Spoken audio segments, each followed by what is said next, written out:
बाबा देवादिदेव महादेव त्रिकालदर्शी कैलाशी अविनाशी भगवान शंकर करुणा सागर जो नित्य संपूर्ण विश्व का कल्याण करने वाले हैं, जिनकी पुनित पावन पवित्र शिव महापुराण की कथा माँ गोदावरी के तट पर पंचवटी नासिक की इस पवित्र भूमि पर 5 दिवसीय कथा का लाभ लेने का सौभाग्य आप और हमको मिला है।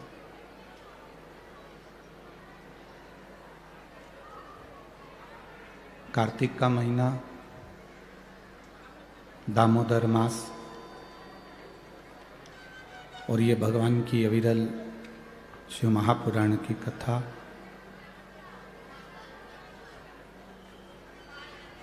मैं दादा भाऊ भूसे जी को, पालक मंत्री जी को धन्यवाद देता हूँ।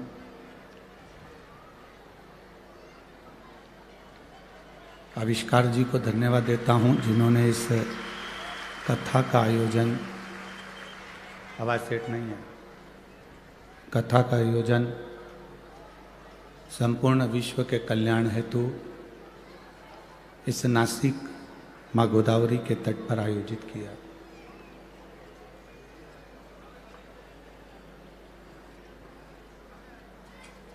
मुख्य सहयोगी के रूप में माननीय पाटिल जी, श्री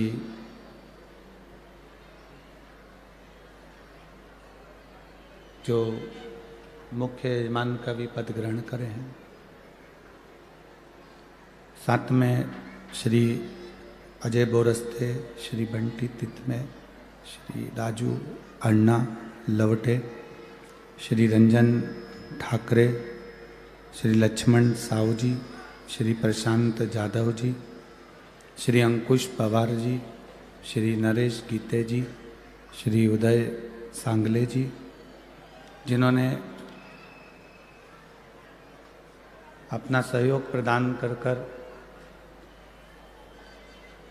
5 दिवसीय शिव महापुराण की कथा का जो आयोजन यहाँ चल रहा है उसमें पुण्य के भागी बने हैं। एक बार सभी सहयोगी जनों का जोरदार ताली बजाकर स्वागत, वंदन, अभिनंदन।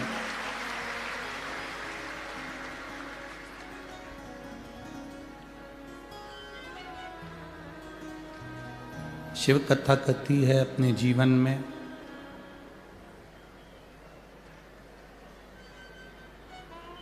जब भी मौका मिले भगवत भजन करने का, जब भी मौका मिले नाम स्मरण करने का,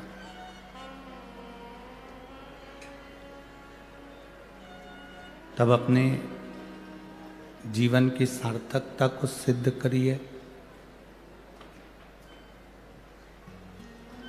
और मानव देह का जो फर्ज है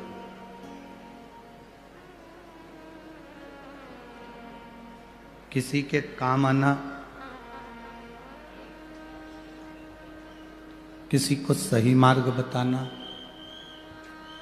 साइड के साउंड ऑन चालू करो, आवाज ना आ रही, किसी को सतमार्ग पर चलाना, ये बहुत जरूरी है।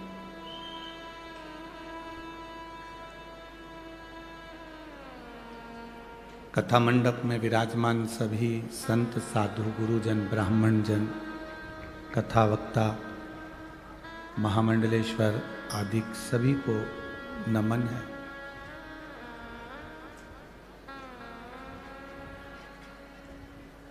यदि मनुष्य का शरीर मिले, मानव की देह मिले, उधर के साउंड चालू करवाओ भाई,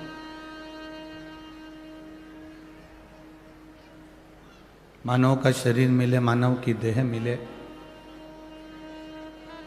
तो उस शरीर का सही उपयोग कर लेना, समय का सही सदुपयोग कर लेना, ये मूल है।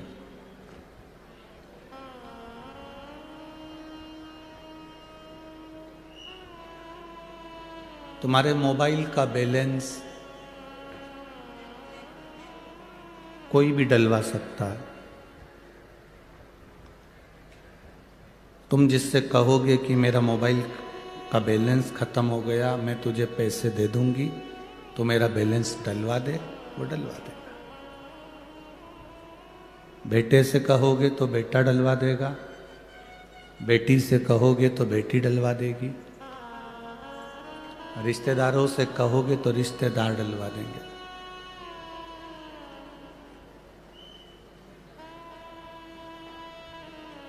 तुम्हारे मोबाइल का बैलेंस कोई भी डलवा सकता है, पर पुण्य का बैलेंस कोई नहीं डलवाएगा, वो आपको ही डालना पड़ेगा।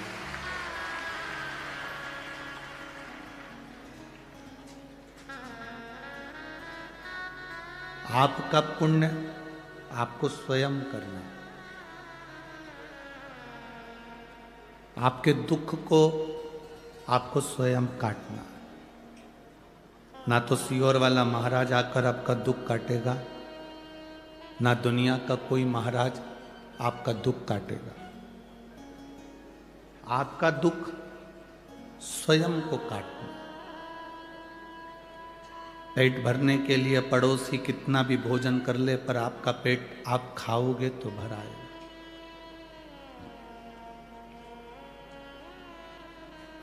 सिर दर्द होने पर पड़ोसी गोली खाएगा, उसका फायदा नहीं मिलेगा, गोली आपको खाना पड़ेगा। दुख आने पर सियोर वाला महाराज तुम्हारे पास नहीं होगा, तुम्हें खुद घर से निकलकर शंकर के मंदिर तक जाना पड़ेगा, तब दुख कटेगा।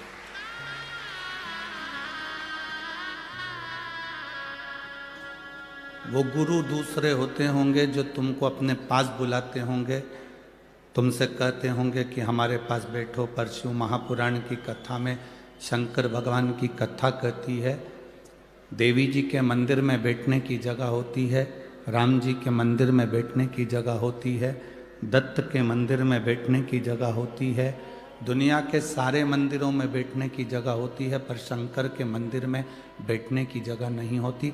चारों तरफ इतना पानी पड़ा होता है कि अपनी साड़ी बचाकर और कपड़े बचाकर सावधानी से बैठना पड़ता है।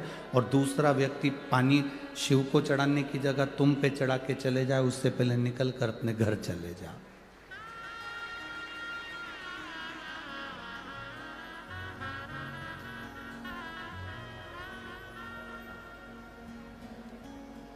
त्र्यंबकेश्वर गए थे कल, तो सुबह सुबह जल्दी जल्दी पहुंच गए। माताएं लोटा भर के जल चढ़ाने त्र्यंबक बाबा को जा रही होंगी। अब वो भीड़ भड़का किसी को बताया तो था नहीं, पर फिर भी इतनी भीड़ हो गई। वो पूरे पानी के लोटे, सुबह सुबह तो ठंड, और ऊपर से उन्होंने उंडेल दिए हम तक। अब कोई इधर से धक्का मारे, कोई उधर से धक्का मारे, और पानी पूरा ऊपर।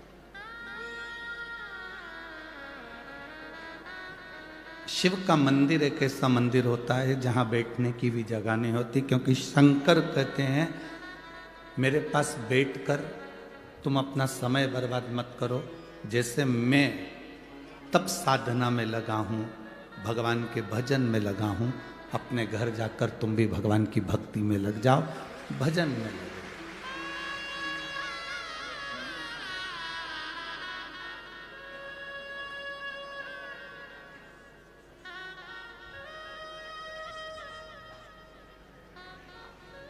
असली गुरु होगा तो दो चीजें पूछता है असली गुरु। असली गुरु अपनी जिंदगी में दो बातें अपने शिष्य से हमेशा पूछता रहता। कैसे हो?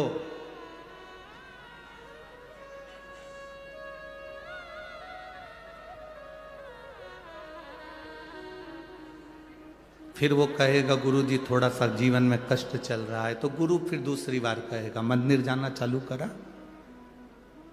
नहीं। दो चीजें गुरु जरूर कह देता है, एक तो कैसे हो, और दूसरा आपने मंदिर जाना प्रारंभ किया, मंदिर जा रहे हो, भगवान की शरणागति की ओर आगे बढ़े कि नहीं बढ़े।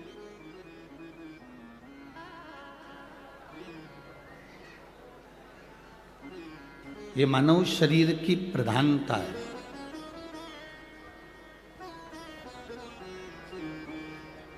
आपको और हमको जो मनुष्य का शरीर मिला है, इसको हम व्यर्थ ना गंवाने दें,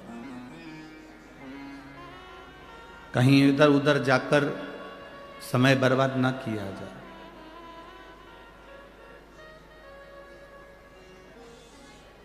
कई लोग कहते हैं शिव जी को जल चढ़ाना चाहिए, कोई कहता है शिव जी को जल नहीं चढ़ाना चाहिए,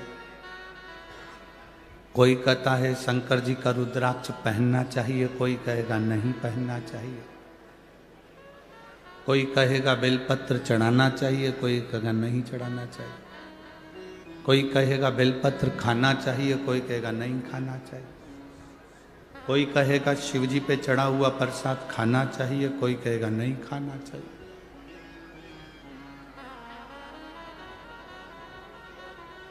तुम किसकी सुनोगे?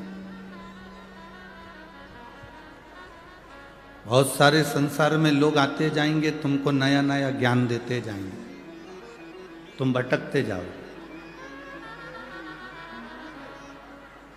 दुनिया के लोग चाहते हैं कि तुम अगर कोई सतमार्ग पर चल रहे हो, सत जगह पर चल रहे हो, अच्छी जगह पर चल रहे हो, अच्छे मार्ग की ओर चल रहे हो, तो तुम उस मार्ग से हटो।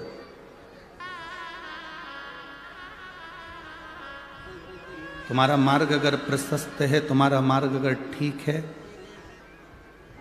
तो उस पे से हटाने का प्रयास करेंगे।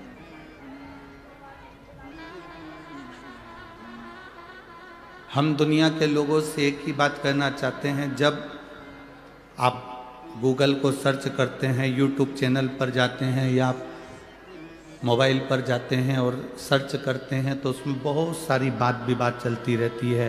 एक महाराज कुछ कह दिए, दूसरे महाराज ने उसकी टांग खींच दी, दूसरे ने कहा, तीसरे ने उसकी टांग खींच दी, तीसरे ने कहा, चौथे ने उसकी टांग खींच दी।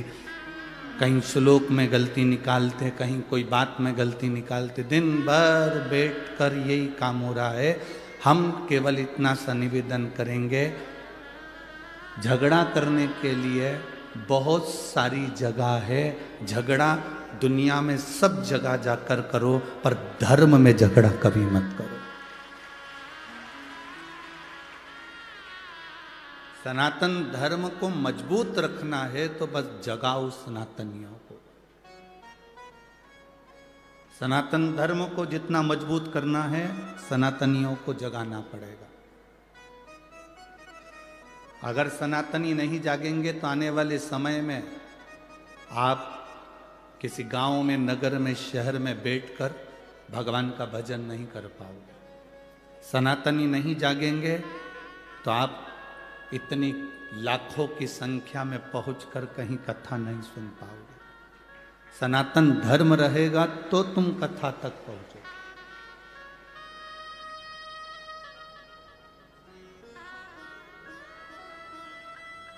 एक किसी ने मैसेज करा था, शायद वो मैसेज, वो नाम मेरे को स्मरण में, आशीष के पास में वो मैसेज होगा, उसमें उनके पास में उसमें नाम भी होगा, जिन्होंने मैसेज करा उसका नाम होगा। क्या नाम है बताना जरा।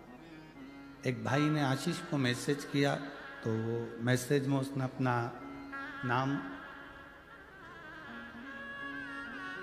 उसने लिखा, मैं विजय मेनू संधान, Sirin meadows, Gangapur road, Nashik का रहने वाला हूँ। मेरा मोबाइल नंबर है। कहीं बैठ खड़े हैं, आप ही हैं। धन्यवाद, आपने जो मैसेज किया है उसके लिए साधुवाद। इन्होंने पत्र में लिखा है, कॉपी के पेज पे पत्र लिखा, उसमें लिखा, ये नज़ारा जो दादा बाबू भूसेन है, आविष्कार भूसेन है, जो नासिक को दिया है, ये नज़ारा 12 साल में एक बार केवल कुंभ को देखने को मिलता था, वो अब दिखा दिया है। साधुवाद आपको। बैठिए। जो 12 साल में केवल एक कुंभ का नज़ारा नासिक में देखने को मिलता था, और आने वाले सालों में जो देखने को नासिक को मिलेगा उसके पहले हमको यहाँ देखने को मिल गया। हम दादा बाबू भूसे को, आविष्कार जी को धन्यवाद देते हैं और सहयोगियों को धन्यवाद देते हैं जिनका ये सहयोग मिलकर ये कथा का लाभ हमें मिला है। सनातन धर्म नहीं रहेगा तो फिर आप और हम कथा या सत्संग या प्रवचन नहीं कर पाएंगे, हम किसी को जगा नहीं पाएंगे। झगड़ा करने के लिए बहुत सारी जगह पड़ी है जहाँ झगड़ो, पर मेरा निवेदन है बड़े बड़े मठाधीश, पीठाधीश, मंडलेश्वर आदि कादि जितने जितने विद्वान कथाकार, संत, महात्मा जो बहुत विद्वान हैं, मैं उनके चरणों को नमन कर कर कहता हूँ कि अगर कोई सनातन धर्म को जगा रहा है तो उसकी पाँव ना खींचकर हमारे सनातन धर्म को आगे बढ़ाओ। धर्म के मार्ग पर झगड़ा मत करो, धर्म के मार्ग पर झगड़ा मत करो, बाकी की सब दूर करो। तुम्हारा मन पड़े जहां झगड़ों पर, धर्म में नहीं।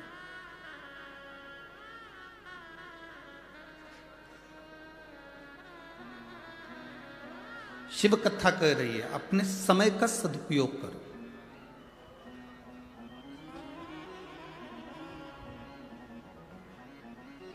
सुख ढूंढने के लिए हमें दूसरी जगह नहीं जाना है।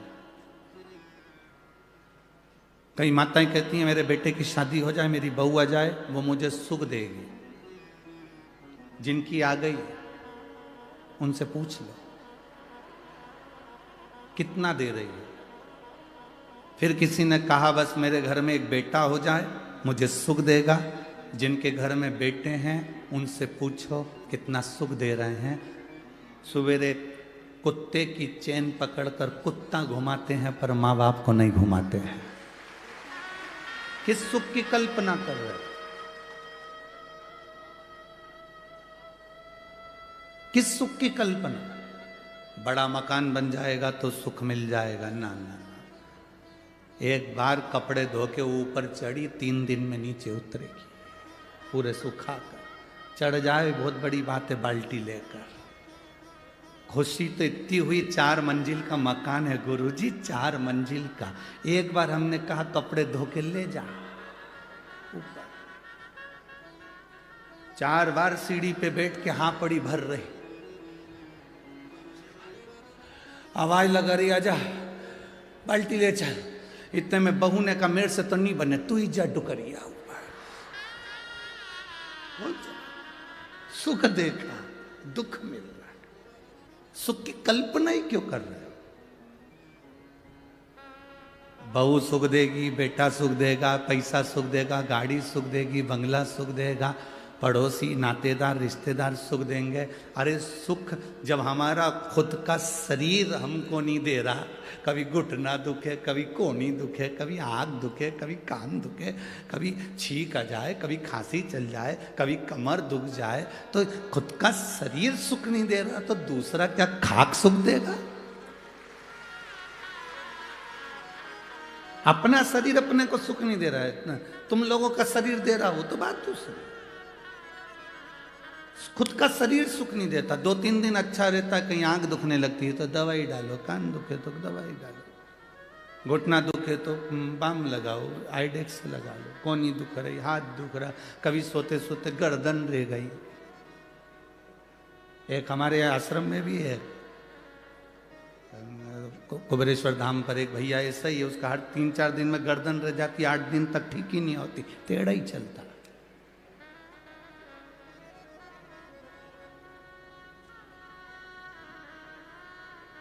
सुख ढूंढो। अब तुम सुख ढूंढने के लिए गए हो, जब सुख अपना शरीर नहीं दे रहा तो दूसरे से क्या आस लगाना रे भाई? हम दूसरे से क्या आस लगाना? हाँ, जिंदगी का सबसे बड़ा सुख अगर कहीं है, 5 दिन 7 दिन जो आप कथा के पंडाल में बैठते हो, अपनी मस्ती में कथा का रसतत्व ग्रहण करते हो, दर्शन करते हो, चले जाते हो, वो सुख है। शिव मंदिर में जाकर 1 लोटा जल चढ़ा रहे हो, बाबा से अपने दिल की बात कह रहे हो, वो सुख है। सच्चे गुरु की शरणागति में बैठकर कुछ ज्ञान ले रहे हो, वो सुख है। गौ माता की सेवा कर रहे हो, वो सुख है। माता पिता की सेवा कर रहे हो, वो सुख है। टेंशन को छोड़कर अपनी पत्नी, अपने बच्चों के साथ भले गरीबी की जिंदगी जी रहे पर खुश होकर जी रहे, वो सुख है। उसको सुख कहते हैं। अमीर को सुख मिलता है गले में सोने की चैन से। काय से सुख मिल रहा है? जम के बोलो जरा। गले में सोने की चैन से। और गरीब को सुख मिलता है आराम से गद्दे पे सोने से। नींद भरपूर आ जाए, चैन की नींद आ जाए, समझ लो दुनिया के सबसे बड़े सेठ तुम हो। 4 गोली खाकर सोना पड़ रहा है तो भिखारी से बदतर हो।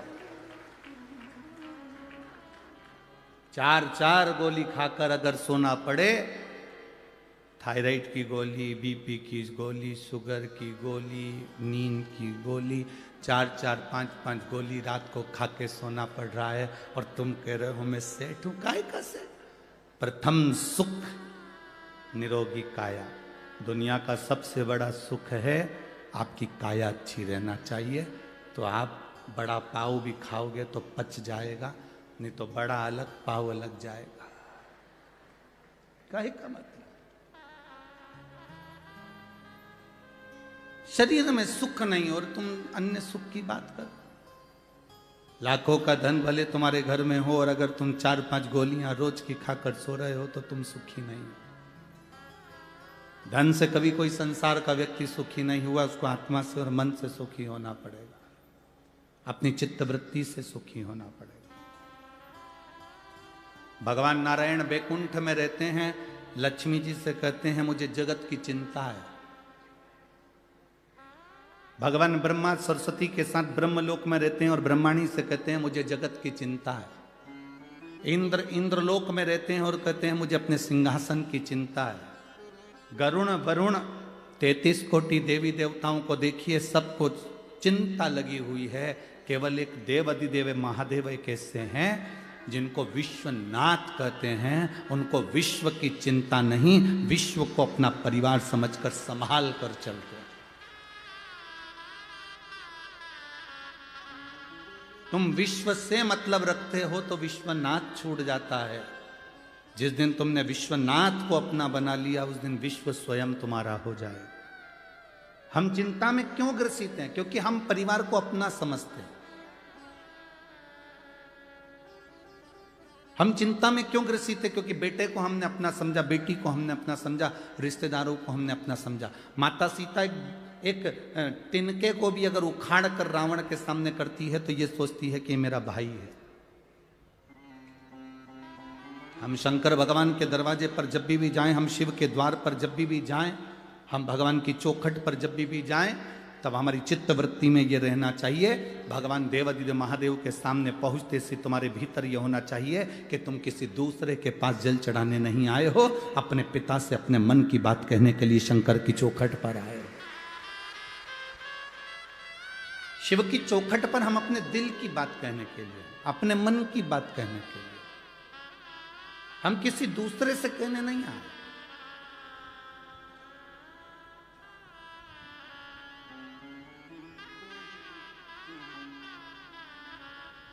पेंट में कितनी जेब होती है?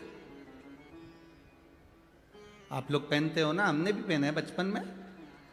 कितनी जेब होती है? 2। पहले की शर्टों में कितनी जेब होती थी? जम के बोलो। 2।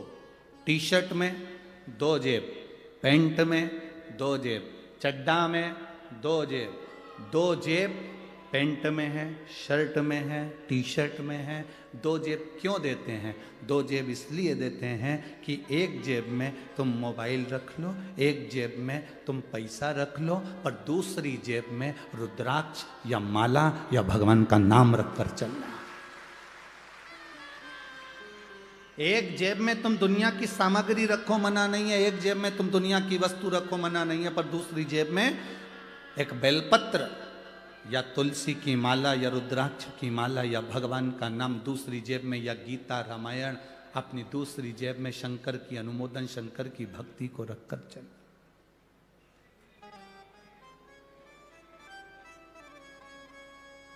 एक कर्म की जेब है तो दूसरी धर्म की जेब।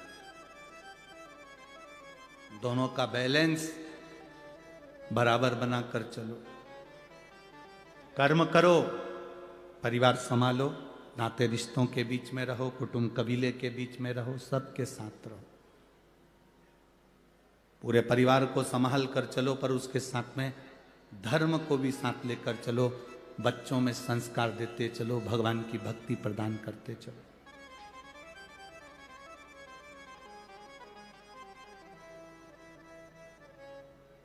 आप छोटे छोटे बच्चों को अगर मंदिर तक भेज रहे हो, छोटे छोटे बच्चों को शंकर जी के मंदिर में एक लोटा जल चढ़ाने के लिए भेज रहे हो, छोटे छोटे बच्चों को धर्म की ओर भेज रहे हो, तो उसमें सीहोर वाले महाराज का कोई फायदा होने वाला नहीं है। हो कि तुम्हारे बच्चे मंदिर जाएंगे तो सीहोर वाले को कुछ मिल जाएगा।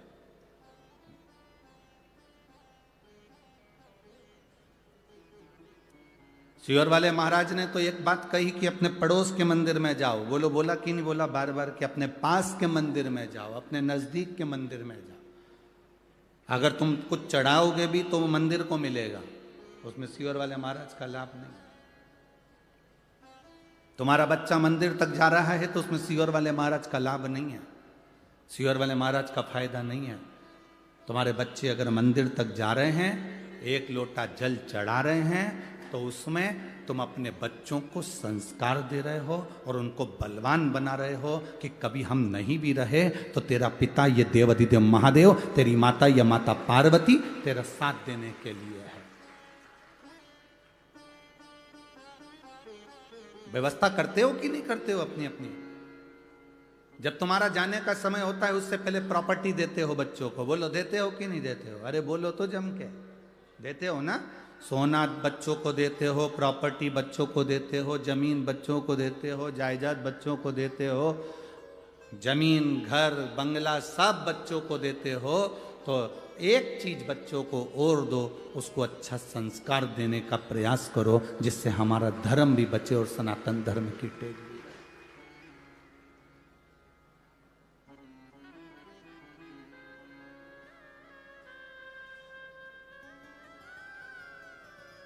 सुबेरे सुबेरे से चिल्लाकर हर मां अपने बच्चे से कहती है, जा दूध की थैली लेके आ, जा पानी भर के लेके आ, जा सब्जी लेके आ, जा तरकारी भाजी लेकर आ। ऐसे सुबेरे उठकर चिल्लाकर तुम्हें कहना चाहिए, जा शंकर के मंदिर में एक लोटा जल चढ़ाकर आ। जाओ शिव के दरवाजे तक जाओ, शंकर की चौखट तक जाओ, उसके द्वार तक जाओ। उसके दरवाजे तक अगर तुम चले गए, जल चढ़ाकर अगर आ गए, तो वो भी एक ना एक दिन तुम्हारे दरवाजे पर खड़ा मिलेगा। इसलिए तुम उसकी चौखट तक जाते रहो, उसके दरवाजे तक जाते रहो।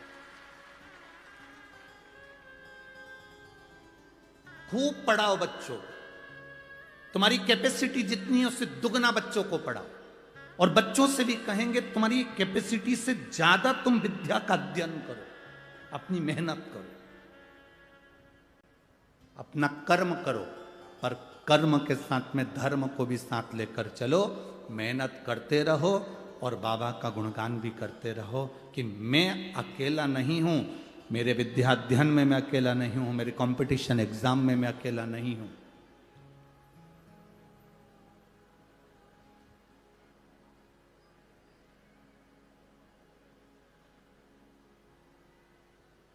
अभी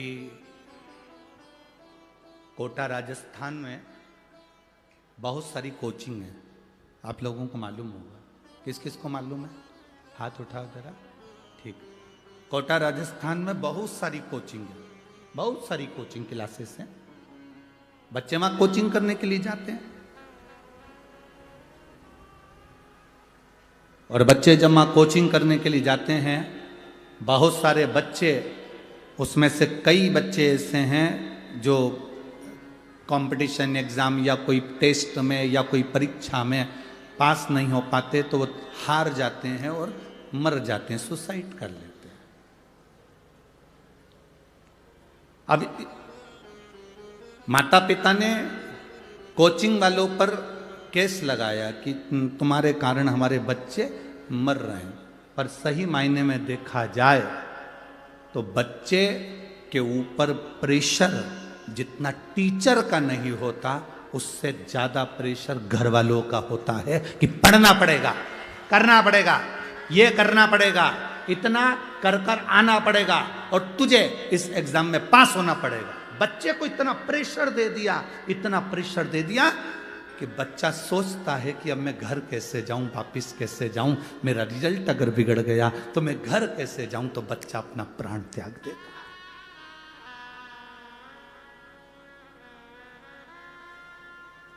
अपने बच्चे को इतना प्रेशर मत दो, इतना प्रेशर, अपने बच्चों को इतना प्रेशर मत दीजिए कि बच्चा अपना शरीर ही त्याग दे। उससे कहो चिंता करने की जरूरत नहीं है, भरचक मेहनत कर, पूरा कर्म कर और महादेव को अपने हृदय में बिठा कर रख।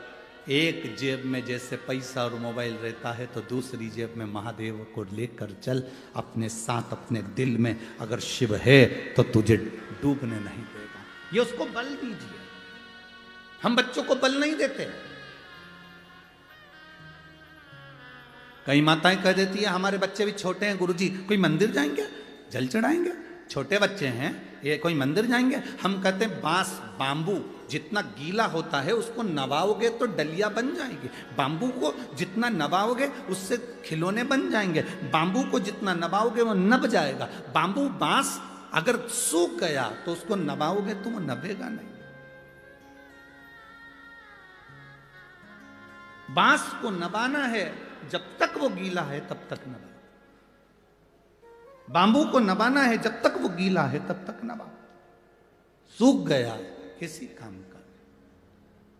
संस्कार दीजिए बच्चों को जिससे बच्चे आगे की ओर बढ़े। महाराज संत सज्जन और सती, आप भी बोलिए कितने? संत सज्जन और सती, ये तीन ऐसे होते हैं। एक संत, दूसरा सज्जन पुरुष जिसके हृदय में कोई कपट नहीं, कोई छल नहीं, कोई बेईमानी नहीं, कोई प्रपंच नहीं, सज्जन।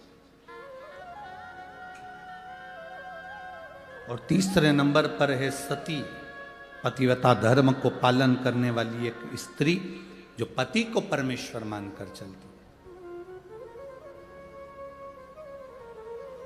मांग कौन भरता है? जम के बोलो जरा, मांग कौन भरता है? आवाज नहीं आई मेरे को, जम के बोलो जरा। मांग मांग पहली बार जब मांग भराती है पति भरता है कि पड़ोसन भर देती है? अरे जम के तो बोलो, कौन भरता है? पति भरता है।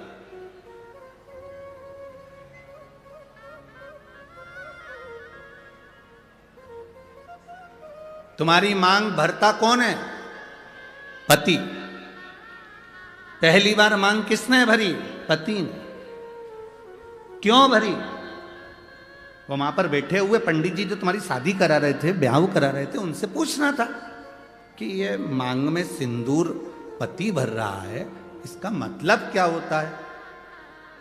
इसका क्या मतलब है मांग भरने का?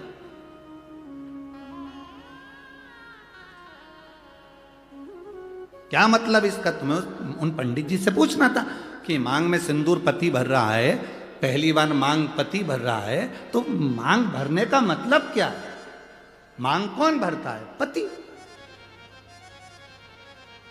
एक स्त्री, एक नारी चाहे कितनी भी नौकरी कर ले, दुनिया भर में कितना भी व्यापार कर ले, कितना भी काम कर ले, कितनी भी कमाई कर कर आ जाए, पर उसकी मांग की पूर्ति तो उसका पति ही करता है। वो पहले दिन से आखिरी तक करता है। मांग भरना मतलब मांग की पूर्ति करना। तुझे दूसरे के आगे हाथ फैलाने की जरूरत नहीं है, तुझे दूसरी जगह पर जाने की जरूरत नहीं है। मैंने तेरी मांग भरी है। मांग जब पहली बार मैंने भरी है तो आखिरी तक तू जिंदा है, तब तक मैं तेरी मांग की पूर्ति करता रहूंगा, तेरी मांग बढ़ते रहूंगा। तो चिंता मत करना। थोड़ी दुख, थोड़ी तकलीफ, थोड़ा कष्ट जिंदगी में आ सकता है, थोड़ी गरीबी जीवन में आ सकती है, थोड़ा सुख जीवन में आ सकता है, थोड़ा कष्ट जीवन में आ सकता है। कष्ट आए तो यह मत सोचना कि मांग कोई और भर देगा। ना, मांग मैंने भरी है। मैं तेरा पति हूँ। जिंदगी में कैसा भी दुख आएगा मांग में ही भरूंगा, तुझे साथ लेकर चलूंगा और फिर अपन पार उतर जाएंगे। अपने को टेंशन नहीं लेना। मांग भरने वाला पति है, मांग पूरी करने वाला पति है। आप कितना भी व्यर्थ विचार करते में पड़ जाओ।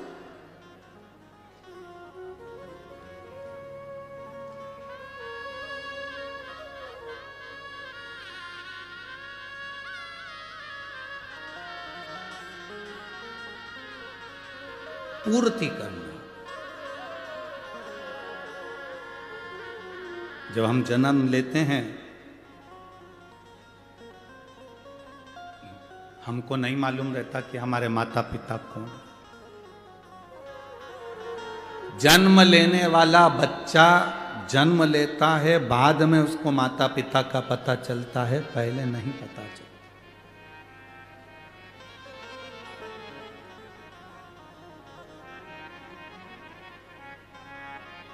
जन्म के समय पर तुम्हारे घर में गुलाब जामुन रखी है, पर जन्म लिया बच्चा गुलाब जामुन नहीं खाता। नासिक के बच्चे खाते हो तो बात दूसरी, वो बात दूसरी। जन्म लिया बच्चा, तुम्हारे घर में बेसन कितना रखा है, गुलाब जामुन कितनी रखी है, मैदा कितना रखा है, रवा कितना रखा है, शक्कर कितनी रखी, गुड़ कितना रखा, घी कितना रखा। जन्म लिया बच्चा कुछ नहीं खाता। केवल जन्म लिया बच्चे के लिए जन्म के बाद सबसे जरूरी अगर कुछ होता है तो वो माँ का दूध होता है, माता का दूध। तुम्हारे यहां जन्म लिए बच्चे लड्डू पेड़ा खाएं तो बात दूसरी। जन्म लिए बच्चे के लिए जन्म के बाद बच्चा जब जन्म ले लेता है, घर में ढेर सारा सामान पड़ा होता है, पर बच्चे के लिए वो कीमती से कीमती सामान भी ठोकर है, उसके लिए कुछ मतलब नहीं। उसके लिए माँ का दूध कीमती है। जैसे जन्म लिए बच्चे के लिए दुनिया की सारी सामग्री रखी है, पर केवल माता का दूध उसके लिए आहार है, उसी तरह मरने वाले व्यक्ति के प्राण छूट रहे हों और उसके रिश्तेदार उसको आके हीरे की अंगूठी पहनाए, जीजा जी तुम चिंता मत करो, लो हीरे की अंगूठी पहनो। जीजा जी वेंटिलेटर पर पड़ा हुआ ऑक्सीजन खींच रहा, और ये उसको गुलाब जामुन, रसगुल्ला, इमरती, भजिया, पकोड़ा खिलाएं तो वो खाएगा। जन्म लिए बच्चे को माँ का दूध जरूरी है, और मरने वाले व्यक्ति के लिए शिव का नाम जरूरी है। उसको तुम्हारे धन दौलत, गुलाब जामुन, पेड़ा, जलेबी, इमरती से कोई मतलब। हमारा तो निवेदन है, आप किसी बीमार व्यक्ति को देखने के लिए हॉस्पिटल में जाएं, कुछ लेकर जाएं ना जाएं, पर हॉस्पिटल में पहुंचकर उस व्यक्ति से जब मिलें तो 2 बार या 5 बार भले मन में बोल लो, पर श्री शिवाय नमस्तुभ्यम बाबा, इसको जल्दी ठीक कर देना। श्री शिवाय नमस्तुभ्यम बाबा, इसको स्वस्थ कर देना। श्री शिवाय नमस्तुभ्यम बाबा, इसको बड़ी बीमारी हो गई, आप हल कर देना। अपना करा हुआ थोड़ा सा भजन उस जीव को दीजिए। हम किसी सच्चे गुरु के सामने क्यों जाते हैं? हम किसी संत के सामने क्यों जाते हैं? हम किसी भक्त के सामने क्यों जाते हैं? क्योंकि उसकी दृष्टि हम पर पड़ जाए। केवल मात्र दृष्टि पड़ गई तो हमारा कल्याण हो जाए।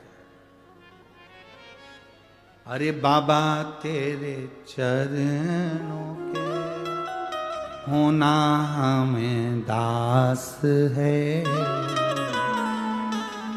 तेरी चरण रज से बुझानी हमें प्यास है। हम क्यों जाते हैं उनके, उसके दर्शन हो जाए, नेत्र मिल जाए, उसकी कृपा हो जाए, मात्र दृष्टि पड़ी सुख हो गया, मात्र दृष्टि।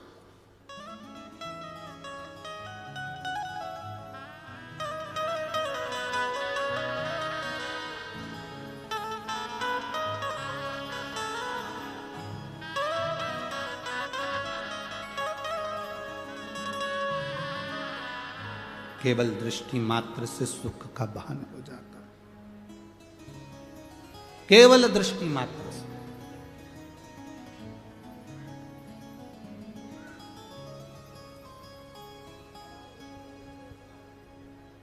झूठे नाते झूठे हैं रिश्ते, संग यहाँ से बाबा कोई न जाए।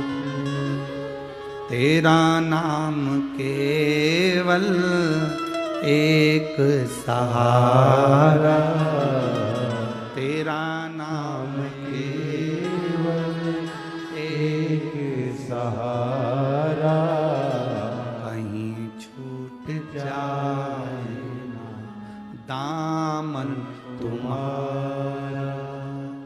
भोले बाबा मुझे देना सहारा, कहीं छूट जाए ना दामन तुम्हारा। हे बाबा, बस तुम्हारा सहारा मेरी जिंदगी में बना रहे। जन्म के समय पर ढेरों सामान घर में होगा, पर माता का दूध जरूरी है। मरते समय लाखों की प्रॉपर्टी तुम्हारी होगी, घर में गाड़ी बंगला होगा, पर मरते समय भगवान का नाम जरूरी है। बस यही हमारी जिंदगी है, बस ये। जन्म के समय पर माता का दूध जरूरी है और मरने पर भगवान का नाम जरूरी। करोड़ों की कीमत वाला ये शरीर परमात्मा ने दिया है आपको और हमको। सुंदरता पर मत जाना किसी की। सारे राक्षस भगवान नारायण मोहिनी स्वरूप धारण कर कर आ गए थे, उनकी सुंदरता के पीछे आसक्त हो गए। सावधान इंडिया, सुंदरता के पीछे मत जाना।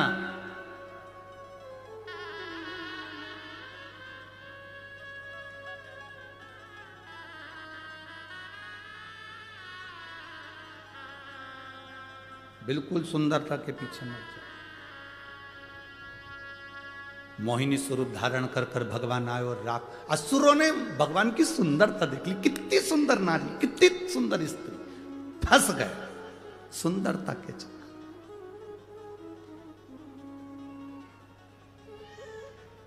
सुंदरता के चक्कर में फंस गए।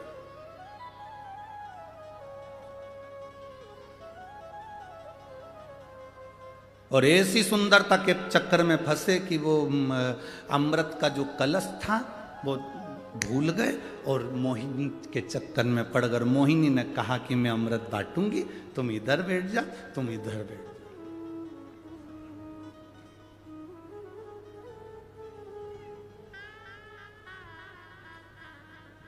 वैसे तो तुम सब समझदार हो,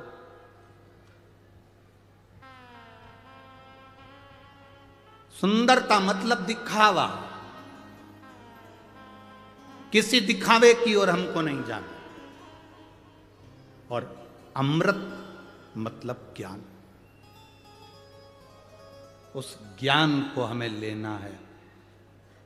कई बहुएं दिखने की घनी सुंदर होए और मालूम पड़े 24 घंटा मुंडा से मेंढक जड़े।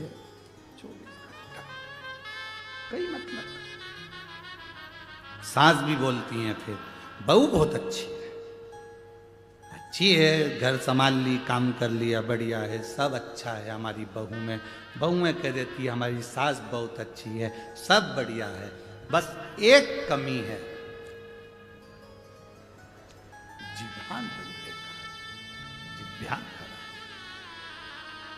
एक कमी है। अब सुंदर देखी, सुंदरता देखी, बड़ी सुंदर, बड़ी सुंदर, बड़ी सुंदर, बड़ी सुंदर, सुंदरता का करना क्या है भाई?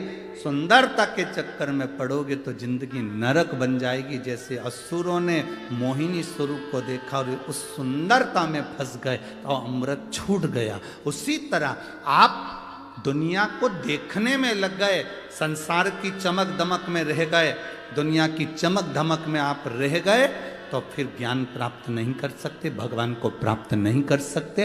ये चमक, ये दमक, फुलवन में महक, सब कुछ सरकार तुम ही से है। हम परमात्मा को प्राप्त करने का प्रयास करें।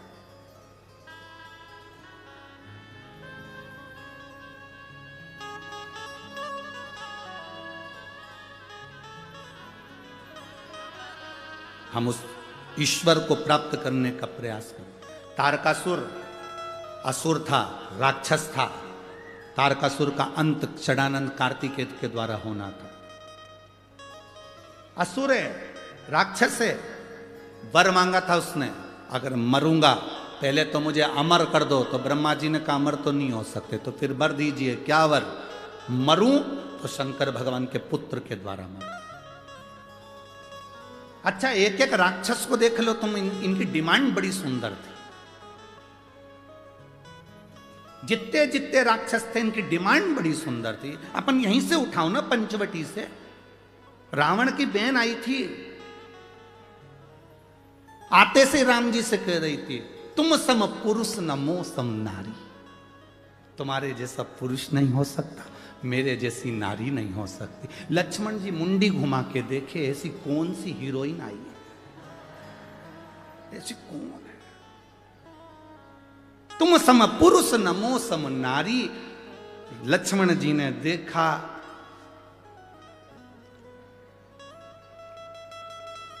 लक्ष्मण जी समझ गए ये तुम सम पुरुष नमो सम नारी और रावण के पूरे कुल पे चला देगी आरी। ये कोई साधारण नारी? अभी रुक जा। आते से कहा उसने, एक एक असुर को देखो, एक एक राक्षस को, उसने डिमांड कितनी सुंदर करी। डिमांड देखिए, उसने सूपनखा ने आते सी कहा तुम सम पुरुष नमो सम नारी। तुम्हारे जैसा पुरुष नहीं होगा, मेरे जैसी नारी नहीं होगी। क्या चाहती हो? बस मैं तुम्हें अपना बनाना चाहती हूँ। दुनिया की पहली राक्षसी थी जो परमात्मा से सीधे जाकर कहती है तुम मेरे हो जाओ और मैं तुम्हारी हो जाऊं। दुनिया की पहली राक्षसी थी जो भगवान के सामने जाकर कहती है कि तुम मेरे हो जाओ और मैं तुम्हारी हो जाऊं। मैं तुम्हारी पत्नी बनना चाहती हूं, तुम मेरे पति बन जाओ। भगवान से कह रही है, किसी दूसरे से नहीं कह रही है। आज की होती तो ना जाने किससे किया थी,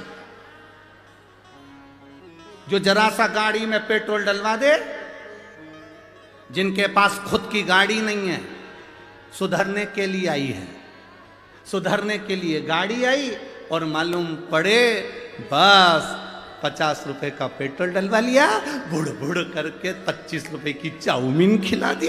इसको इतना पसंद आ गया, गाड़ी सुधारने वाला। हम किसी को कहेंगे नहीं, बस तुम समझ जाओ, इशारा काफी है। और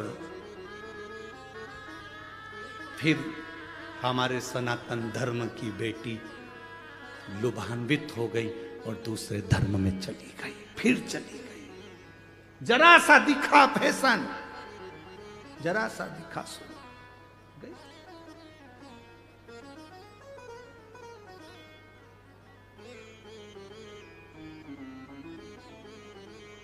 फिर चली।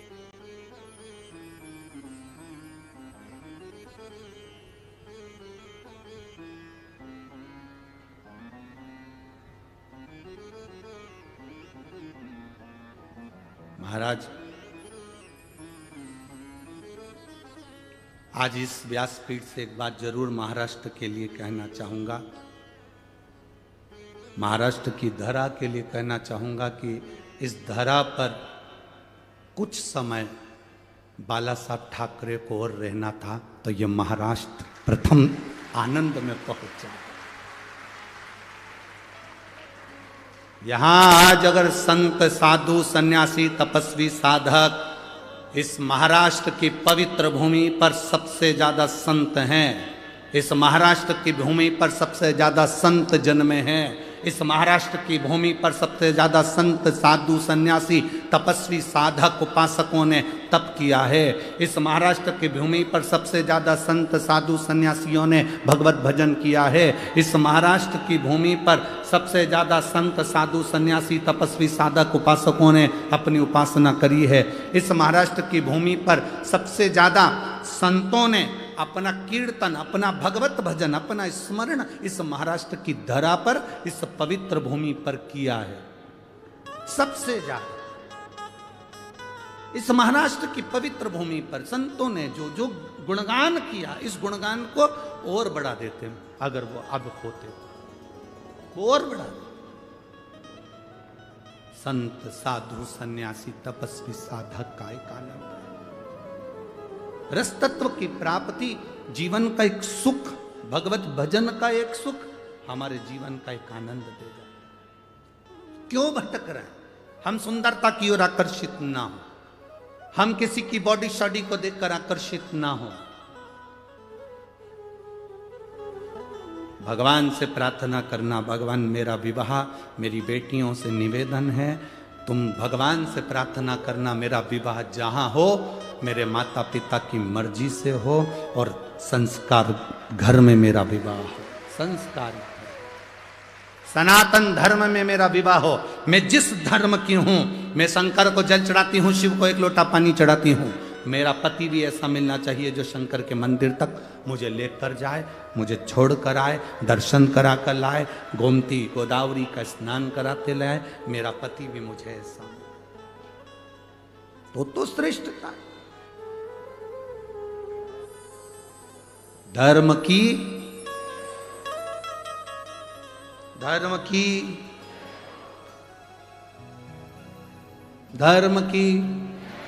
अधर्म का, प्राणियों में विश्व का, ठीक है। जो हमारे सनातन धर्म का हो और हम उस धर्म से उसको दीक्षा है। सुंदरता पर मत जाना, मोहिनी स्वरूप की सुंदरता। राक्षस फंस गए, असुर फंस गए।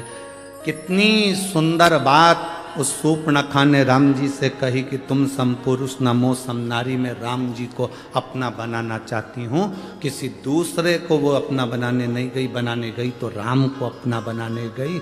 हम सबसे अगर ज़्यादा ज्ञानवान थी तो सूर्पणखा थी, जो भगवान को अपना बना रही है। हम दुनिया को अपना बनाते हैं पर भगवान को अपना नहीं बनाते, पर सूर्पणखा भगवान को अपना बना रही है। वो विद्वान है, ज्ञानवान है, वो भगवान को अपना बना रही है।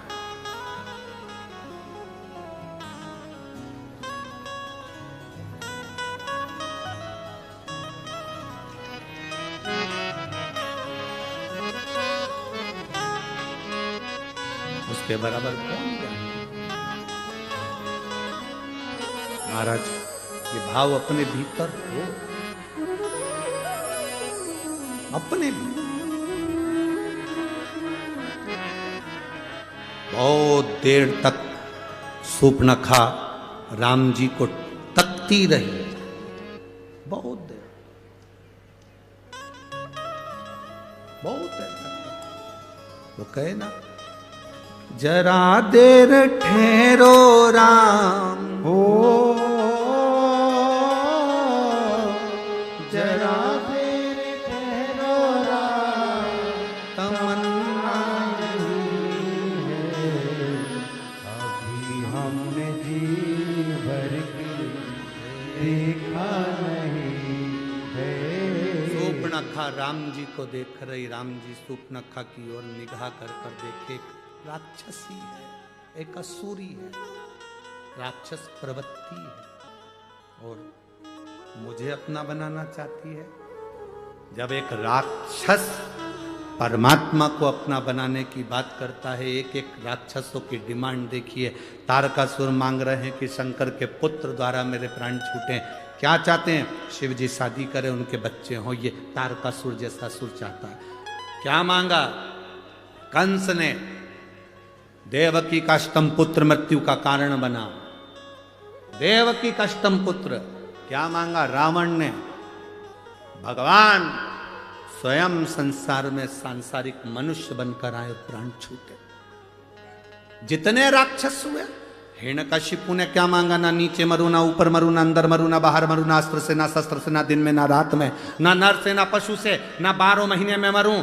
जगत के कल्याण के लिए 12 महीने से अधिक कर दिया, अधिक मास ला दिया। किसी रूप में ना मरूं। तो नरसिंह भगवान प्रकट हुए। जरा विचार करिए कि हमारे हित के लिए राक्षसों ने उनकी मृत्यु भी मांगी, तो अपने संसार के हित के लिए मांगी, संपूर्ण विश्व के कल्याण के लिए मांगी।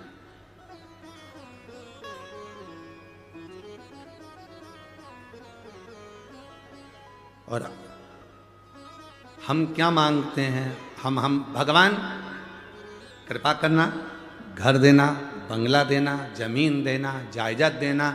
भगवान मेरी बेटी को पास कर देना, मेरे बेटे को ये कर देना, मेरी बहू को छोरा छोरी दे देना, ऐसा कर देना। हमने आज तक भगवान के मंदिर में जाकर ये नहीं कहा, बोले बाबा चलो। हमने आज तक बाबा के मंदिर में जाकर ये नहीं कहा, बाबा बहुत दिन से बैठे हो, त्र्यंबकेश्वर बाबा तुम यहाँ बहुत दिन से बैठे हो, कपालेश्वर बाबा बहुत दिन से बैठे हो, तुम्हारा मन नहीं करता घूमने जाने का? चलो अब की बार मैं लेकर चलता हूँ तुमको सीहोर, थोड़े दिन वहीं रहेंगे, आनंद करेंगे, फिर आ जाए। चलो हम जितनी जगह दर्शन करने के लिए जाते हैं बाबा के, हम उतनी जगह बाबा को निमंत्रण देकर आते हैं। बाबा बहुत दिन हो गए, त्र्यंबक बाबा कब आ रहे हो? जल्दी आ जाओ। माँ पार्वती जी को साथ लेकर आना, गणेश जी को, रिद्धि सिद्धि को लेकर आना, पूरे खानदान समेत आना, अकेले मत आना। आप आओगे तो आनंद होगा, थोड़ा मालपुआ, रबड़ी, पूड़ी सब बनेगा, सब खाएंगे। और जब तक बाबा नहीं आता तो कौन सी पूड़ी मालपुआ बनता है? वो आता है तो बनता है, वो कृपा करता है तो घर में पकवान बनता है, वो कृपा करता है तो आतिशबाजी होती है, वो कृपा करता है तो जमीन जायदाद ली जाती है, वो कृपा करता है तो घर में बहू बेटे आते हैं, वो कृपा करता है तो बेटी दामाद आते हैं, वो कृपा करता है तो पोता पोती नाती पंती होते हैं, वो करुणा करता है, वो आता है तो खुशी आती है। यहां पर भी आप कथा में आए हो ना, जितने लोग कथा श्रवण करने के लिए आए हो, बाबा से कहकर जाना आज प्रदोष बाबा का भारी। कितना हम तो फिर कहेंगे नासिक वालों, तुमने कजन ना जाने कितनी गोदावरी की डुबकी लगाई होगी रे, सारा पुण्य इकट्ठा करके बैठे होगे और कथा का आनंद ले रहे हो। जरा विचार करो, दामोदर मास, कार्तिक का महीना और सुंदर पचवीगन का समय, देव दीपावली कथा, इधर एकादशी बीच में पड़ गई, आंवला नवमी पड़ गई और मालूम पड़े प्रदोष पड़ गई, सारी तिथि भी अच्छे से अच्छी ले ली तुमने, कथा का भी तत्व तुम ग्रहण कर रहे हो। और बाबा से प्रार्थना तुम कहकर जाना, बाबा मेरी झोली में इतना धन देना, इतनी संपदा देना, मैं भी जिंदगी में एक बार शिव महापुराण की कथा करवाऊं, आप मेरे गांव आओ, आप मेरे नगर आओ, आप मेरे गांव आओ, आप मेरे खेड़े में आओ। बाबा आना पड़ेगा कुबेरेश्वर महादेव, आना पड़ेगा कुबेर भंडारी, तेरे को आना पड़ेगा, तू मुझे खजाना लुटाने के लिए वहां पहुंचेगा।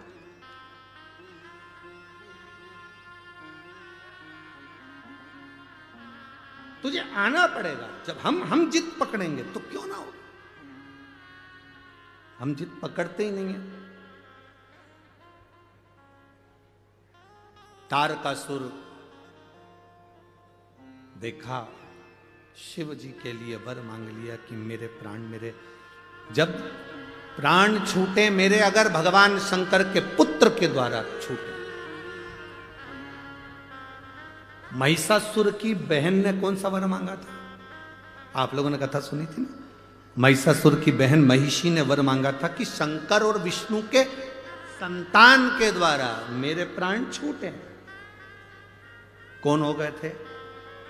जम के बोलो, अय्यप्पा स्वामी। अब किसने वर मांग लिया? तारकासुर ने। मेरे प्राण छूटे भगवान शंकर के पुत्र द्वारा। जब विष्णु और शिव के पुत्र द्वारा उसके प्राण छूटे तो अय्यप्पा स्वामी प्रकट हुए और महिषासुर की बहन महिषी के प्राण हरे। अब तारकासुर के लिए शंकर भगवान के पुत्र के द्वारा मरूं। तारकासुर ने उपद्रव मचा दिया, हाहाकार सब दूर मच गया। जब हाहाकार मचा तब करे तो करे क्या? देवता एकत्रित हुए। शिवजी तो समाधि में लीन थे। क्यों? क्योंकि सती मैया जलकर भस्म हो चुकी थी, तो बहुत ज्यादा मन ठीक नहीं था। साथ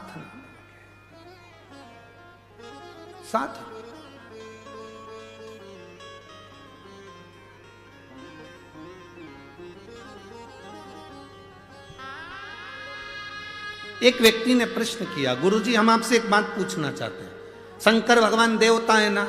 हाँ। देवादिदेव महादेव है ना? हाँ। तो अपनी धर्म पत्नी सती के लिए इतने क्यों रोए?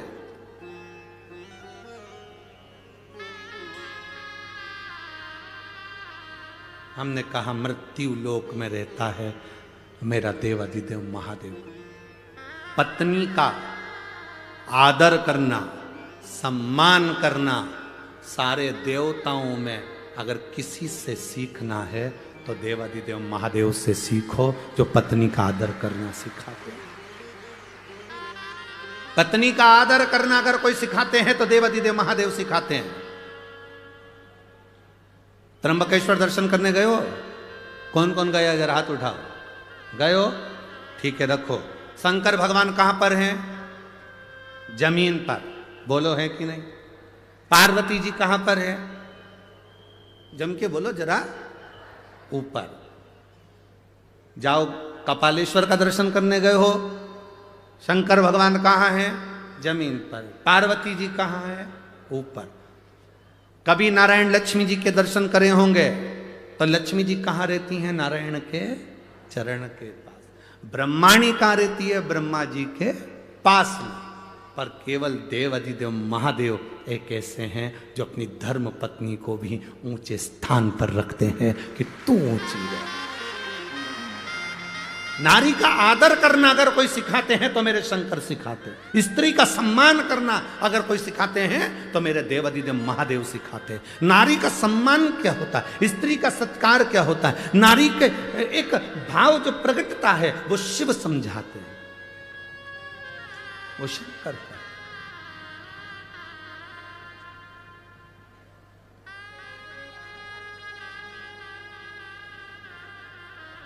हम शिव जी से सीखें, हम देवादिदेव महादेव से सीखें कि नारी का आदर, नारी का सम्मान, नारी का सत्कार क्या होता है।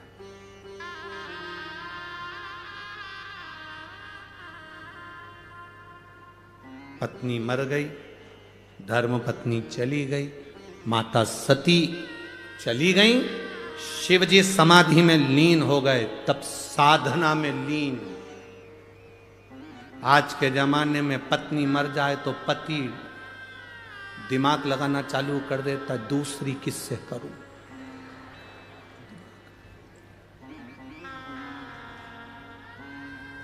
पंद्रह 16, 20 साल के बच्चे हो गए, लड़कियां कॉलेज पढ़ रही और इसको शादी करने की डाई लगा लगा के।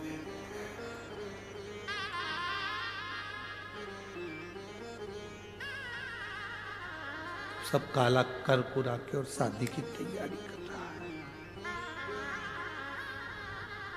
कितनी भी डेंटिंग पेंटिंग कर लो, उससे कोई फर्क पड़ रहा है। वो विचार कर रहा है कि मेरे को शादी करना। बेटी कॉलेज पढ़ रही है, बेटा कॉलेज पढ़ रहा है, उसको शादी। पत्नी चली गई, भगवान शंकर विवाह करने के लिए आतुर नहीं, भगवान शंकर तप साधना में डूब गए। यह हमारा शास्त्र कहता है। धर्म पत्नी के लिए शिव कितना आदर रखते होंगे सती के लिए कि नेत्र बंद करके बैठ गए। हजारों वर्ष निकल गए, शिव की समाधि नहीं टूटी। हजारों वर्ष उठना ही नहीं चाहते, क्या करेंगे? और ये रोज पत्नी चले जाए तो मोबाइल पर ब्याहशादी.com निकाले। हाँ ये ठीक है, 68 साल की तो मैं भी तो 76 का, ठीक।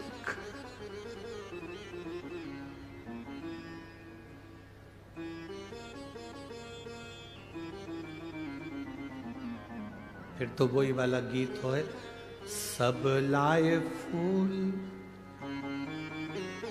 बुढ़ा गोभी लेके आए। अरे मैं का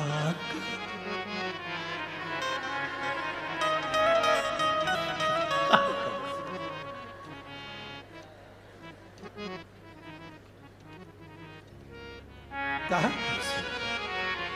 अरे भाई, शिव कृपा शंकर की उदारता कहती है, मेरे शिव जैसा माता का, स्त्री का, महिला का आदर करने वाला कोई दूसरा नहीं। शिव जो आदर करते हैं स्त्री का, वैसा आदर कोई नहीं कर सकता। इसलिए शंकर भगवान स्त्री का आदर करते हैं, इसलिए केवल एक शिव जी की आरती ऐसी होती है जिसमें सारे देवताओं का गुणगान आ जाता है। ब्रह्मा विष्णु सदा शिव जानत अविवेका, स्वामी जानत अविवेका, प्रणवाक्षर के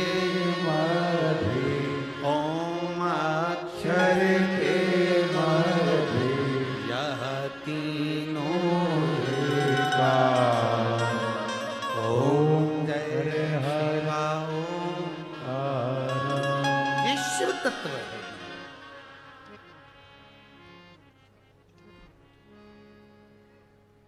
सब एक उसी में समाहित हो गए, जो आदर करने वाला, सम्मान करने वाला, सत्कार करने वाला, उसी में सब समाहित हो गए। शिव जी के नेत्र नहीं खुले, भेजा कामदेव को, भगवान शंकर का नेत्र खुल गया। कामदेव को समाधि तोड़ी कामदेव। कामदेव को देखकर नेत्र क्यों खोले? शंकर भगवान सती के पति हैं, कामदेव रति का पति है। शंकर भगवान का साड़ू भाई है, शंकर जी की पत्नी की बहन का पति। रिश्तेदार आए तो उठकर मिलना चाहिए। कमरे में पड़े हो और तुम्हारे रिश्तेदार तुम्हारे घर के हॉल में बैठे हैं, तुम टीवी देख रहे हो, मोबाइल देख रहे हो, और रिश्तेदार आकर घर में बैठे हैं, तुम उनका आदर नहीं कर रहे। एक दिन तुम्हारी जिंदगी में ऐसा आएगा कि तुम्हारा भी कोई आदर नहीं करेगा। इसलिए रिश्तेदार आए, अपने कमरे से बाहर निकल कर आओ, आदर करो। सास के रिश्तेदार आए तो 4 बहुएं हैं तो चारों बहुओं को आना चाहिए। ससुर के रिश्तेदार आए, चारों बहुओं को निकल कर आना चाहिए। बड़ी बहू के रिश्तेदार आए तो तीनों बहुओं को निकल कर आना चाहिए। छोटी बहू के रिश्तेदार आए तो बड़ी बहुओं को निकल कर बाहर आना चाहिए। घर में किसी के भी रिश्तेदार आए, घर का प्रत्येक व्यक्ति उनको श्री शिवाय नमस्तुभ्यम कहने के लिए बाहर आना चाहिए। रिश्तेदार किसी के भी, आदर सबका होना चाहिए। पर आज का जमाना बड़ा विचित्र है। छोटी बहू के रिश्तेदार आए तो बेचारी छोटी सबसे ज्यादा काम करे, बड़ी बहू की आए तो बड़ी बहू काम करेगी, मंजली आई तो मंजली काम करेगी। जिस बहू के रिश्तेदार आएंगे पूरन पोली वही बनाएगी। फिर बाकी की बहुएं क्या करेंगी? आमठी बनाएंगी और मिर्ची का ठेसा। पूरन पोली में टाइम लगता है, आमठी और ठेसा में, अरे बोलो तो जीजिया टाइम लगता है। आई बनाए गए ना।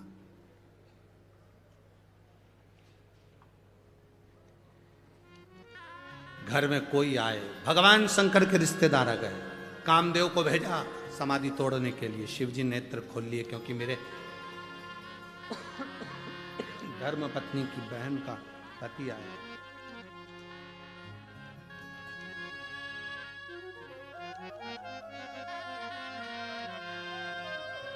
मेरी धर्म पत्नी की बहन का पति है, आए।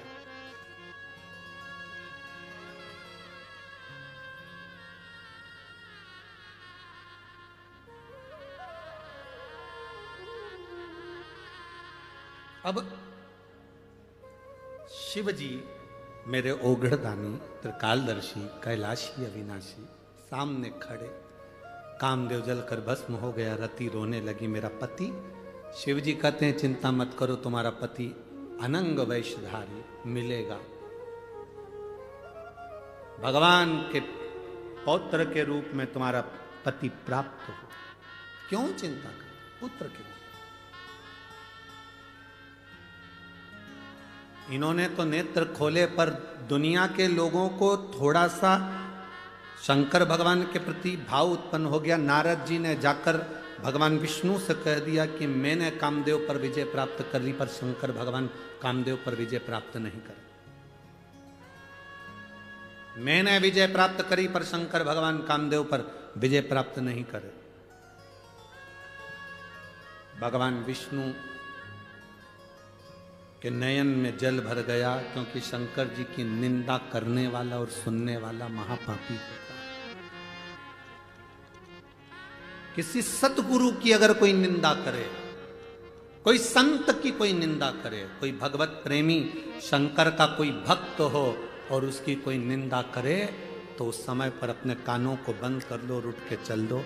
अगर कोई बोल रहा है तो जवाब जरूर दो, उसको उत्तर जरूर दो कि तेरा क्या बिगाड़ा जो तू निंदा करने में लगा है, निंदा करने में लगी है। कभी तुझसे मिला, कभी तुझसे मिली, क्यों निंदा करते?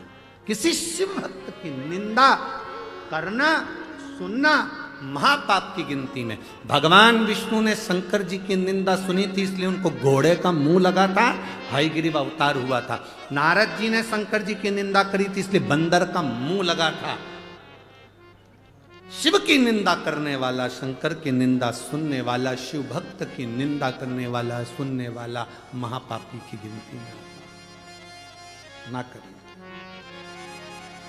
भला किसी का कर ना सको तो जम के बोलो जरा, बुरा किसी का मत करना। आप अच्छा नहीं कर सकते, कोई बात नहीं, मत करो, पर बुरा तो ना करिए। अरे तुम क्या जानते हो, हम तो उनको अच्छे से पहचानते हैं, बहुत बेकार व्यक्ति। अच्छा, तेरे साथ क्या बेकार करा वो बताओ। बहुत बेकार व्यक्ति। उनके पास तो इतनी गाड़ी आ गई, इतना बंगला आ गया, इतनी दौलत आ गई, इतना धन आ गया, इतनी सत्ता आ गई।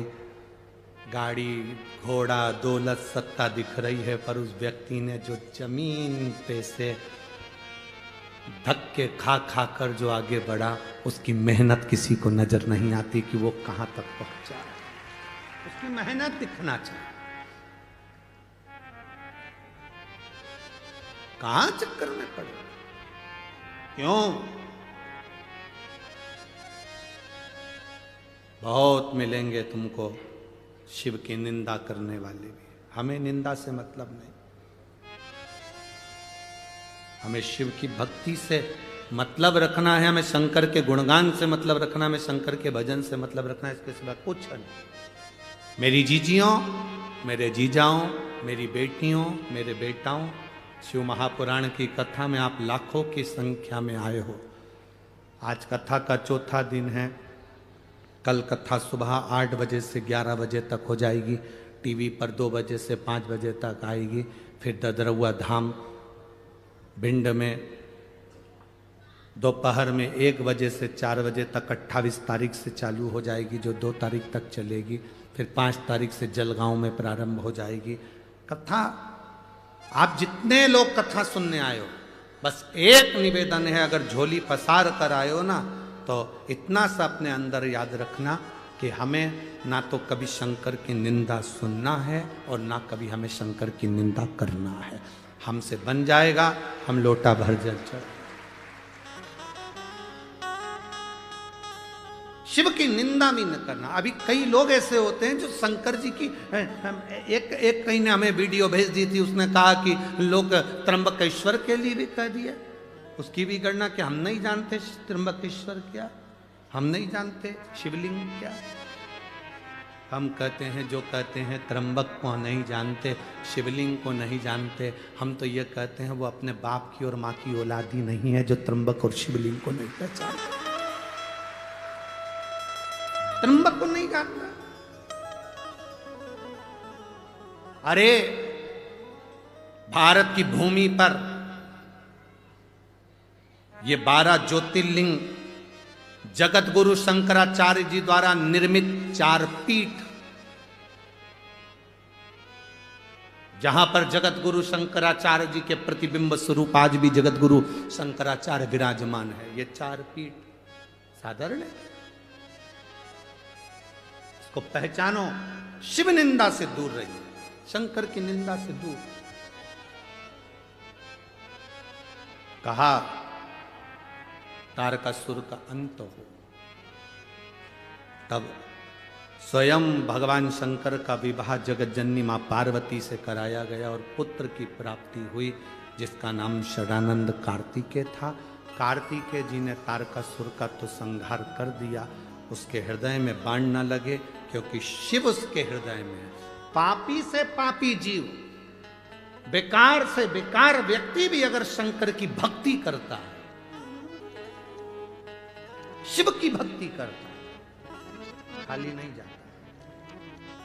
आज इस व्यासपीठ से एक बात कहना चाहेंगे, कोई देर से बनता है, कोई जल्दी से बनता है, महादेव को जल चढ़ाने वाला एक दिन सेठ जरूर बनता है। बोल बम का नारा है, शंकर को जल चढ़ाने वाला, शिवलिंग पर जल चढ़ाने वाला एक ना एक दिन सेठ बनेगा, पक्का है, निश्चित है। कोई कहता है गुरुजी शिव महापुराण की कथा बहुत महंगी होती है, कितना महंगा टेंट लगता है, कितनी महंगी व्यवस्थाएं होती हैं, लोगों के भोजन की व्यवस्था करना पड़ती है, लाइट की व्यवस्था, साउंड की व्यवस्था, टेंट की व्यवस्था, जनरेटर की व्यवस्था, सारी व्यवस्थाएं करना पड़ती है, कितनी महंगी होती होगी, कितने लाखों में जाती होगी, कितनी करोड़ों में जाती होगी। हमारा भी मन होता है कि हम कथा करवाएं, हम इतना कहां से लाएंगे? हम उनसे कहते हैं कर्जा लेकर कभी कथा मत करना, इधर उधर से लेकर कभी कथा मत करना।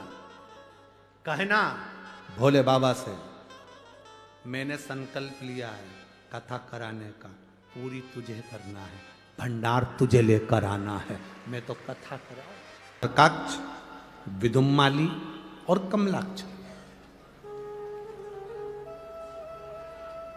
अब इन तीनों ने विचार करा कि पिता चले गए, बदला लेंगे तो मतलब कुछ नहीं। एक काम करते हैं, पहले अपन तपस्या करते हैं और तपस्या कर कर बल एकत्रित करते हैं। बहुत जरूरी है। तप का जो बल होता है उसका फल जरूर मिलता है। एक पत्र है, देखिए,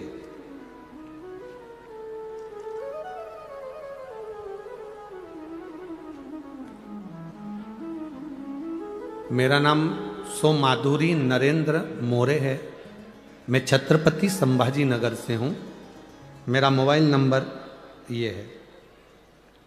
कहीं बैठी हैं हाथ हिला सकती हैं, अगर कहीं बैठे हों तो हाथ हिलाएं। मेरा नाम सो माधुरी नरेंद्र मोरे है, मैं छत्रपति संभाजी नगर से आई हूँ। कहीं बैठी हों तो हाथ हिला सकती हैं, जहाँ कहीं बैठी हों हाथ हिला सकती हैं। छत्रपति संभाजी नगर से आई हूँ, मेरा नाम सो माधुरी नरेंद्र मोरे है, छत्रपति संभाजी नगर से आई हूँ। मेरा छोटा बेटा हिमांशु नरेंद्र मोरे 3 साल का है। पिछले साल अगस्त 2022 में मेरे बेटे हिमांशु को पेट के नीचे एक गठान आ गई थी। हमने डॉक्टरों को दिखाया, डॉक्टर ने ऑपरेशन करने का बोला। ऑपरेशन करने के बाद वो गठान जांच के लिए मुंबई गई। गठान की जांच होकर आई तो मेरे बच्चे को कैंसर बताया है। गुरुदेव, कैंसर का ट्रीटमेंट चालू हो गया। टाटा मेमोरियल हॉस्पिटल में डॉक्टर ने कहा कि इस कैंसर का, जो ये बच्चे को कैंसर हुआ है, लास्ट स्टेज का हो गया। पूरे शरीर में ये कैंसर फैल चुका है। कहीं बैठी हैं क्या? कहीं बैठी हैं? क्योंकि उन्होंने पत्र में लिखा है हम कथा में बैठे हैं, इसलिए हम पूछे। अगर बैठे हों तो हाथ हिला सकते हैं। डॉक्टर के हिसाब से कैंसर पूरे शरीर में फैल चुका है, जिसका बचना बड़ा मुश्किल है। गुरुदेव, हमने डॉक्टर साहब से बात कर कैंसर की दवा लेकर हम आ गए। डॉक्टर के हिसाब से इसकी गांठ का ऑपरेशन, जो एक और गांठ हो गई है, उसका ऑपरेशन जरूरी है और कैंसर का ऑपरेशन जरूरी है। पर इतना फैल चुका है कैंसर कि ठीक होना कठिन है। तब मैं और मेरे पति पूरी तरह से टूट चुके थे और मेरी दीदी ने बोला कि तू पशुपतिनाथ का व्रत कर। मेरी एक फ्रेंड ने भी मुझे आपका शिव महापुराण कथा का वीडियो दिखाया। फिर मैं रोज शिवालय में जाकर 1 लोटा जल अभिषेक कर वहाँ जल मेरे बेटे को पिलाती थी। आप लोग एलईडी पर पत्र पढ़ रहे हो ना सभी लोग। शिव महापुराण का वीडियो दिखाया। फिर मैं रोज शिवालय में जाकर 1 लोटा जल का अभिषेक कर वह जल मेरे बेटे को पिलाती थी और बेलपत्र भी रोज खिलाती थी। उसके बाद बेटे के 3 कीमो होने थे। मेरे बेटे का वापिस स्कैन किया गया। गुरुदेव, मेरे महादेव ने हमारी प्रार्थना सुन ली और बेटे का जब अगला स्कैन मुंबई के हॉस्पिटल में जब हुआ, तब डॉक्टर भी आश्चर्य में था। पूरी रिपोर्ट नील आ चुकी थी और बाबा ने मेरे बेटे को बचा लिया। गुरुदेव, डॉक्टर ने एक बड़े ऑपरेशन का कहा था। बाबा की कृपा से वो ऑपरेशन भी कैंसिल हो गया है। अब मेरा बेटा एकदम तंदुरुस्त हो गया है। मेरे बेटे को साथ में लाई हूँ। आपका हाथ का मेरे बेटे को एक बेलपत्र दे दीजिए। कहीं बैठे हों तो हम उनसे कहेंगे व्यासपीठ पर आप अपने बेटे को लेकर आ सकती हो। अगर कहीं बैठी हो तो बेलपत्र लेकर जा सकती हो। कहीं अगर बैठी हो तो आ सकती हो। सो माधुरी नरेंद्र मोरे हैं, छत्रपति संभाजी नगर से हैं, जिनका आई हैं क्या? अपने बच्चे को लेकर आ सकती हो, जिसकी कैंसर की रिपोर्ट नील आई है। बाबा की कृपा से जो कैंसर था उसको बाबा ने संभाला है। शिव तत्व है। आपकी भक्ति, आपका विश्वास, आपकी दृढ़ता, आपका भरोसा मूल है।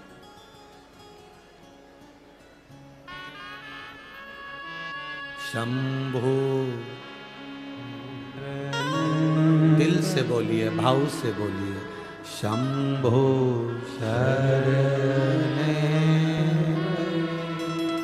मांगो घड़ी रे, दुख काटो दया करी ने दर्शन आपो। शंभो शरणे मांगो घड़ी रे, दुख काटो दया करी ने दर्शन आपो। शिव कथा कहती है आपका विश्वास आपको बल प्रदान करता है। जब भरोसा दृढ़ हो जाता है, शिव को मिलने में देरी नहीं होती। शिव को मिलने में देरी नहीं है, भरोसा अगर दृढ़ हुआ है। तारकासुर के 3 बेटों ने तप करना प्रारंभ करा। तप कर बल प्राप्त किया, वर प्राप्त किया, ब्रह्मा जी आए, मांगो क्या चाहिए, हमारे प्राण ना छूटे, हमें अमर कर दो। ब्रह्मा जी ने कहा ये नहीं हो सकता, अमर नहीं हो सकते, मरना तो पड़ेगा।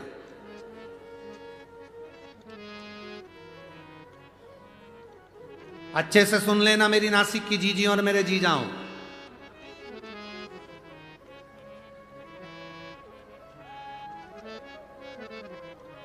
कितना भी ब्यूटी पार्लर में तैयार हो जाओ, ब्यूटी पार्लर वाले तुम्हारी उम्र कम नहीं कर सकते। करते हो तो हमको भी बता देना। कुंडली देखने वाले ढेर मिलेंगे, मिलेंगे कि नहीं मिलेंगे? पत्रिका देखने वाले ढेर मिलेंगे, कुंडली देखने वाले ढेर मिलेंगे, पर कर्म देखने वाला कोई नहीं मिलेगा, वो केवल महादेव देखेगा। कर्म कौन देखेगा? भाग्य कोई भी बता देगा, कोई भी कह देगा तुम पूर्व समय में ये थे, तुम्हारे साथ ये हुआ, आगे तुम्हारे साथ ये होगा, तुम ऐसा कर रहे थे, तुम वैसा कर रहे थे, ये कोई भी बता देगा। पर कर्म देखने वाला, हमारे कर्म को लिखने वाला, हमारा जीवन हमें कैसा बनाना है, ये कोई दूसरा नहीं बनाएगा, इसको हमें खुद को बनाना है, स्वयं को। कोई दूसरा नहीं बनाएगा उसको। शिव महापुराण की कथा कहती है, तारकासुर के तीनों बेटों ने वर मांग लिया ब्रह्मा जी से, हमें वर दो, हम मरे ना। ब्रह्मा जी ने कहा ये कभी नहीं हो सकता, मरना तो पड़ेगा, तो वर दीजिए, हम तीन के लिए तीन पुरी का निर्माण कर दो जिस नगर में हम रहें। सोना चांदी और लोहे की तीन नगर बसाए गए जिसमें वो रहने को तैयार हुए। हम तीनों तब मरे जब तीनों पुरियां एक साथ एक बाण से, एक तीर से या एक शस्त्र से भेदित हो जाए। हम तीनों मरे तो एक साथ मरे। ब्रह्मा जी ने तथास्तु कर दिया। तारकाक्ष, विदुम्माली, कमलाक्ष की तीनों ने उपद्रव मचा दिया, बहुत उपद्रव। अब करे क्या? सारे देवता एकत्रित होकर भगवान शिव जी के पास में गए। बाबा बाबा, बाबा ने कहा क्या बात है, इन तीनों को मारना है। शंकर भगवान बोले मैं इनको नहीं मार सकता, मैं मार ही नहीं सकता। कारण तारकासुर का नियम था शंकर जी के शिवलिंग की पूजन करना, उनकी आराधना करना। रावण का जैसे नियम था शिव जी की आराधना करना, कंस का जैसे नियम था शिव की आराधना करना, इंद्र का नियम था शिव की आराधना करना। जितने देवता 33 कोटि शंकर की आराधना करते हैं, जितने असुर राक्षस संसार के शिव की आराधना करते हैं, उसी तरह तारकासुर के तीन बेटे तारकाक्ष, विदुम्माली, कमलाक्ष की, ये तीनों अपनी अपनी नगरी में, सोने की नगरी में, चांदी की नगरी में, लोहे की नगरी में, अपने अपनी पुरी में, अपने अपने नगर में, अपने अपने शहर में शंकर की आराधना करते, पाप ही नहीं करते।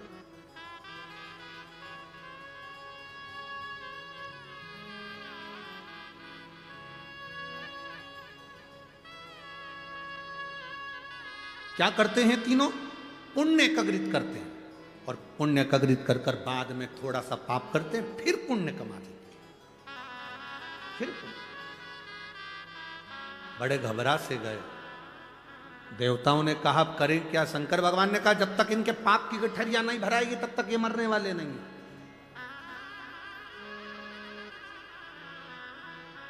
इसीलिए तो कथा में कहा था, अरे मत बुरे कर्म कर बंदे वरना पछताएगा, भगवान की आंखों से तू बच नहीं पाएगा, तू बच नहीं पाएगा। अरे ओ अज्ञानी मत कर नादानी, अरे ओ अज्ञानी मत कर नादानी, तेरे कर्म का फल भी तू ही पाएगा, जैसा किया तूने मत